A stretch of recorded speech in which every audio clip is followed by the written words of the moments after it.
Le mouvement que je vous propose, la flexion au niveau du dos, et on va essayer de le faire ensemble d'une manière qu'on appelle segmentaire, c'est-à-dire vertèbre par vertèbre.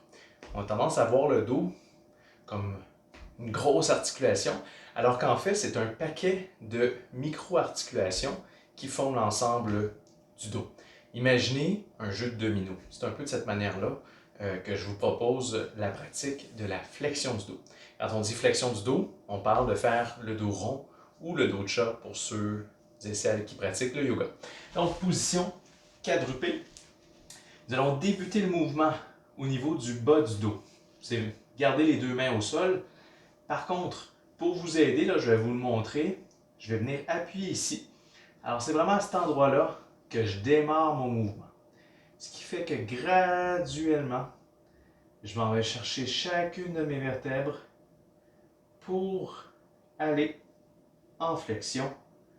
Et je pousse, je pousse.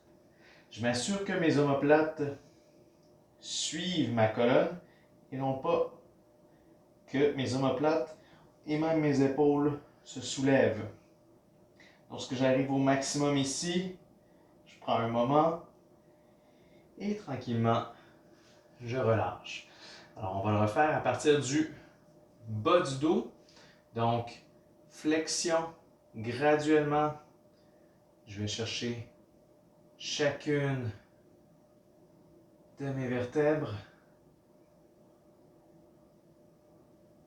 jusque à la base de mon cou.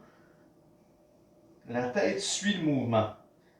Parce qu'évidemment, si je restais ici, ce serait un peu contre-productif parce que là, j'irais à l'inverse du mouvement que j'essaie de faire. Donc, je pousse ici et je relâche. Une dernière fois, flexion du dos de manière segmentée.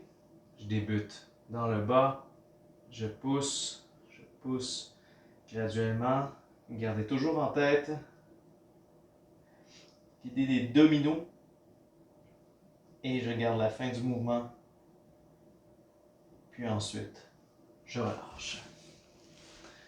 C'était la flexion du dos de manière segmentaire, à la sauce bouger mieux comme on dit.